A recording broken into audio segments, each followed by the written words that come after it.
जय हिंद दोस्तों, nature IAS academy की यूट्यूब चैनल में आपका फिर से स्वागत है। और आज हम लोगों को पढ़ना है भाग 5, क्योंकि भाग 4 का अर्थात 4A तक हम लोग पढ़ चुके हैं दोस्तों। तो आज हम लोग चलते हैं भाग 5 और भाग 5 देख लेते हैं किस अनुच्छेद से किस अनुच्छेद तक है। तो क्योंकि इससे क्वेश्चन पूछ लेता है तो भाई अनुच्छेद नंबर और साथ में सबसे बड़ा ये है कि स्ट्रक्चर बन रहा होता है हम लोगों को, तो इसलिए अनुच्छेद देखना जरूरी होता है। तो भाई 51 का तक बेसिकली हम लोग पढ़ चुके थे, क्योंकि इसमें मूल कर्तव्य दिए हुए हैं। तो आज हम लोग पढ़ेंगे 52 से लेके 151 तक, अर्थात भाग 5 को पढ़ना है। तो भाग 5 कहाँ से कहाँ तक है? 52 से 151 तक है दोस्तों। भाई इसके बारे में हम लोग देखेंगे क्या चीज़ें इंपॉर्टेंट है क्या नहीं है। तो सबसे पहले देखते हैं कि इसमें दिया क्या हुआ है भाग 5 में, जो कि क्वेश्चन पूछता भी है। तो भाग 5 जो हमारे सामने है, इसमें बेसिकली मुख्य रूप से दिया हुआ है संघ सरकार के बारे में। किसके बारे में? संघ सरकार के बारे में दोस्तों। इसी को हम लोग केंद्र सरकार कहते हैं। क्या कहते हैं? Central government. तो केंद्र सरकार या संघ सरकार के बारे में हम लोग भाग 5 में पढ़ते हैं दोस्तों। अनुच्छेद 52 से 151 तक इंपॉर्टेंट है, इससे क्वेश्चन पूछता बहुत है। तो मैं एक सबसे पहले इसका स्ट्रक्चर बना देता हूँ कि स्ट्रक्चर के हिसाब से हम लोगों को कैसे ये भाग पढ़ना है, क्योंकि इसी के स्ट्रक्चर को हम लोग भाग 6 में फॉलो करेंगे, क्योंकि वही सेम चीज़ें राज्यों में भी लागू होती हैं। तो उसी हिसाब से चीज़ें देखना है हम लोगों को, ताकि हम लोगों के आसान हो जाए और तुलनात्मक अध्ययन कर सकें दोस्तों।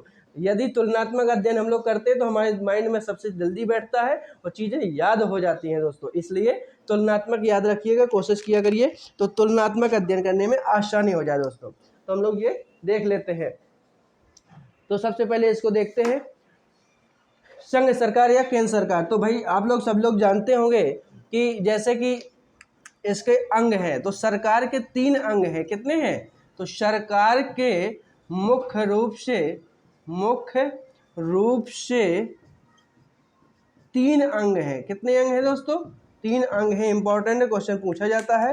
तो सरकार के मुख्य रूप से 3 अंग हैं दोस्तों, ठीक है। तो इसको हम लोग देखते हैं कि कौन कौन से 3 अंग हैं, कौन से इंपॉर्टेंट हम लोगों को ये देखना है। तो भाई इसको कौन कौन से अंग है इनमें से, तो भाई ये 3 हो गए। लेकिन अब हम लोग देखते हैं इसमें कि कौन से पहला अंग है। तो ये है आपका जो सबके सामने है, वो है कार्यपालिका दोस्तों। क्या है? कार्यपालिका। बहुत इंपॉर्टेंट है, इससे क्वेश्चन पूछे बहुत जाते हैं दोस्तों। दूसरा कौन सा है? विधायिका दोस्तों। क्या नाम है? विधायिका। ये देखिए। और तीसरा कौन सा अंग है? ये है आपका न्यायपालिका। क्या नाम है? न्यायपालिका दोस्तों। तो भाई हम लोग कह सकते हैं कि हम लोगों को 3 सरकार के मुख्य रूप से अंग पढ़ने हैं, कार्यपालिका, विधायिका और न्यायपालिका। अच्छा, कार्यपालिका जो है किस आर्टिकल से किस आर्टिकल तक पढ़ेंगे हम लोग? तो इसमें हम लोग पढ़ते हैं 52 से 78 तक, अर्थात 52 से 78 तक दोस्तों इसमें हम लोग पढ़ेंगे। ठीक है दोस्तों। अब विधायिका में भाई हम लोग कहाँ से कहाँ तक पढ़ेंगे? तो ये 79 अर्थात 79 से 79 से 123 123 तक पढ़ेंगे विधायिका के उसमें बारे में। विधायिका की जो भी इंपॉर्टेंट चीजें होंगी वो पढ़ेंगे। और न्यायपालिका कहाँ से दोस्तों? तो 124 अर्थात 124 से लेके 151 तक पढ़ना है हम लोगों को। किसके बारे में? न्यायपालिका। तो कह सकते हैं कि कार्यपालिका, विधायिका, न्यायपालिका जो है 52 से 151 तक ये हम लोगों को आर्टिकल पढ़ने हैं। अच्छा, एक इंपॉर्टेंट अब क्या हो जाता है कि कार्यपालिका में हम लोग पढ़ेंगे तो क्या चीजें पढ़ेंगे दोस्तों, ये तो जरूरी है ध्यान देना। तो सबसे पहले इसमें इंपॉर्टेंट क्या है कि राष्ट्रपति के बारे में पढ़ेंगे हम लोग। क्या पढ़ेंगे? राष्ट्रपति के बारे में। और उपराष्ट्रपति, अगला कौन सा पढ़ेंगे? उपराष्ट्रपति के बारे में। ये भी कार्यपालिका का हिस्सा है, ठीक है। तो उपराष्ट्रपति के बारे में हो गया। अगला कौन सा है? तो पीएम, प्रधानमंत्री जी के बारे में पढ़ेंगे हम लोग दोस्तों, क्यों? कार्यपालिका में ही। और अगला कौन सा है? तो मंत्रिमंडल होता है, ये भी कार्यपालिका का है, तो ये भी पढ़ेंगे मंत्रिमंडल के बारे में दोस्तों। और अगला कौन सा पढ़ेंगे? तो महान्यायवादी के बारे में, महान्यायवादी। तो ये कह सकते हैं कि मोस्ट इंपॉर्टेंट जो चीजें हैं वो कार्यपालिका में क्या क्या है? राष्ट्रपति दोस्तों, उपराष्ट्रपति, पीएम और साथ में मंत्रिमंडल उसका, और महान्यायवादी। तो ये हम लोग कार्यपालिका में पढ़ेंगे 52 से 78 तक आर्टिकल तक। और अगला कौन सा है? तो विधायिका में इंपॉर्टेंट चीजें पढ़ेंगे हम लोग, वो है सबसे इंपॉर्टेंट संसद। क्या नाम है इसका? संसद अर्थात पार्लियामेंट। तो पार्लियामेंट में 2 चीजें बेसिकली पढ़ी जाती हैं। कौन कौन सी? तो पहला है जैसे इसी में है इम्पोर्टेंट लोकसभा और राज्यसभा। क्या क्या नाम है? लोकसभा और राज्यसभा दोस्तों। तो हम लोग ये पढ़ेंगे लोकसभा और राज्यसभा में। और 30 में संसद में तीसरा जो व्यक्ति होता है वो कौन होता है? राष्ट्रपति। और राष्ट्रपति के बारे में लोग पढ़ चुके होंगे कार्यपालिका में, इसलिए राष्ट्रपति नहीं यहाँ पढ़ेंगे। तो लोकसभा और राज्यसभा के बारे में पढ़ेंगे।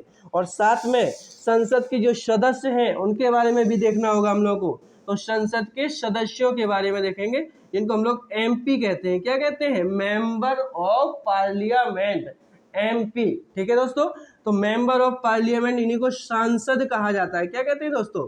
तो सांसद के बारे में पढ़ेंगे, इनके क्या अधिकार है, क्या इनको अधिकार दिए हुए हैं, इनके क्या कार्य होते हैं, तो ये सारी चीजें इसमें देखेंगे दोस्तों। और साथ में भाई इसका जो एक यहाँ जो सभा लोकसभा है, राज्यसभा है, तो इसकी कोई अध्यक्षता तो करता होगा। तो जो अध्यक्षता करता है उसको स्पीकर कहा जाता है। क्या कहते हैं दोस्तों? स्पीकर अर्थात अध्यक्ष। क्या कहते हैं? लोकसभा अध्यक्ष कहा जाता है दोस्तों। तो स्पीकर के बारे में अभी किसमें पढ़ेंगे? इसी में विधायिका वाले चैप्टर में पढ़ेंगे। और इसी में उपाध्यक्ष होता है एक, ठीक है, अध्यक्ष होगा तो उपाध्यक्ष भी, तो उपाध्यक्ष के बारे में भी पढ़ लेंगे। और साथ में सभापति के बारे में पढ़ेंगे। और सभापति आप लोग सभी जानते ही होंगे कौन होते हैं सभापति? तो पदेन उपराष्ट्रपति सदस्य जो होता है, उपराष्ट्रपति होता है, वही सभापति होता है पदेन रूप से। तो अर्थात सभापति में उपराष्ट्रपति के बारे में पढ़ना है। तो ये हम लोग पढ़ चुके होंगे किसमें? कार्यपालिका में दोस्तों। अब हम लोग इसमें साथ में क्या पढ़ेंगे? उपसभापति भी पढ़ना होगा हम लोग। क्या पढ़ना है? उपसभापति। क्यों? क्योंकि भाई सभापति तो उपसभापति। ठीक है। तो ये हम लोग पढ़ेंगे किसमें? विधायिका वाले चैप्टर में ही। तो अर्थात कह सकते हैं मुख्य रूप से हम लोग विधायिका में संसद पढ़ना है। क्यों? क्योंकि यही तो कानून बनाती है संसद। जो विधान अर्थात कानून बनाए उसे विधायिका कहते हैं। क्या कहते हैं? विधायिका। तो संसद कानून बनाती है, तो वही हम लोग चीजें इसमें पढ़ेंगे दोस्तों। अगला भाई इसमें क्या पढ़ना है न्यायपालिका में? तो जो मोस्ट इंपॉर्टेंट आपका है सुप्रीम कोर्ट। क्या नाम है?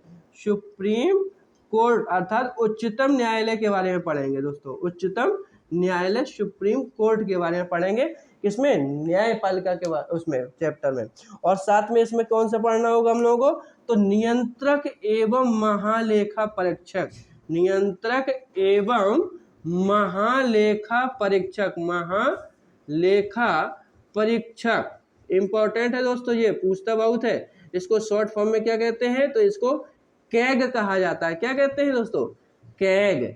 तो कैग के बारे में भी पढ़ेंगे हम लोग किसमें? इसी न्यायपालिका वाले पोर्शन में। अर्थात कह सकते हैं controller and auditor general of India. इसको क्या कहते हैं? Controller and auditor general of India कहा जाता है, कैग। ठीक है। और ये सुप्रीम कोर्ट, तो सुप्रीम कोर्ट पढ़ेंगे और कैग के बारे में। तो दोस्तों ये पूरे स्ट्रक्चर है हम लोगों का 52 से 151 अर्थात भाग 5 का। ऐसे ही राज्यों का एक स्ट्रक्चर बनेगा, वो भी बता दूंगा मैं। तो ये हम लोग कह सकते हैं कि अब हम लोग को भाग 5 को इस स्ट्रक्चर के हिसाब से पढ़ना है दोस्तों। तो सबसे पहले हम लोग किसको उठाएंगे? राष्ट्रपति जी के बारे में पढ़ेंगे। तो राष्ट्रपति की जो भी चीजें इंपॉर्टेंट है वो देखेंगे, इसके उपबंध देखेंगे, राष्ट्रपति की शक्तियां देखेंगे। तो अगला वीडियो हम लोग देखते हैं, ये ज्यादा लंबा खिंच जाएगा, तो आप लोग इसके स्ट्रक्चर को ध्यान दीजिए, इसके आगे की वीडियो आगे देखेंगे। धन्यवाद।